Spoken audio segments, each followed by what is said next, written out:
కావున ప్రతి స్థలంలో పురుషులు కోపాన్ని సంశయము లేనివారై పవిత్రమైన చేతులెత్తి ప్రార్థన చేయాలని కోరుచున్నాను. పౌలు తిమోతికి హెచ్చరిక చేస్తున్నాడు. ఇక్కడ పురుషులు ఎలా ఉండాలంటే, పురుషుల్లో ఉండే ఒక బలహీనత త్వరగా కోపపడ్డం. చెప్పండి ఏంటది? హలో, అందరూ నా వైపు చూడండి. పురుషులకు ఉన్న లక్షణం ఏంటమ్మా? త్వరగా కోపపడ్డం. పురుషులు ఒప్పుకుంటారా దీనికి? ఒప్పుకుంటారా? 2 చేతులు ఎత్తారు అక్కడ. హల్లెలూయా. ఏమంటే కొంతమందికి ఏంటంటే, కొంతమంది గృహాల్లో పురుషులకి త్వరగా కోపం, కొన్ని గృహాల్లో స్త్రీలకు త్వరగా కోపం. సరే, ఇప్పుడు ఏంటంటే కోపం అనేది పురుషులకి త్వరగా వస్తుందంట. బట్ ఇక్కడ ఏం చెప్తున్నాడు?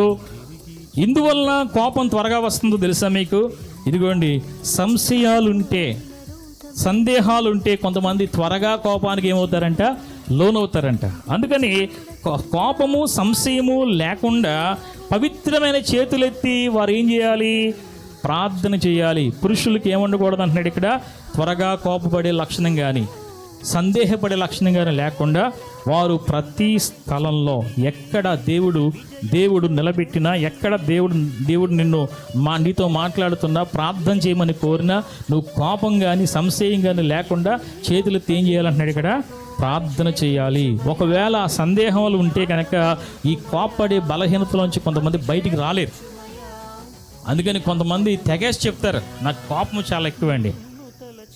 నాకేం ఎక్కువ? కోపం చాలా ఎక్కువ. ఎవరికి ఎక్కువ కాదు? అందరికీ ఎక్కువే. బైబిల్లో ఉన్న భక్తులకు కూడా చాలామందికి కోపం చాలా ఎక్కువే. కానీ ఏం చేసుకున్నారండి వాళ్ళు?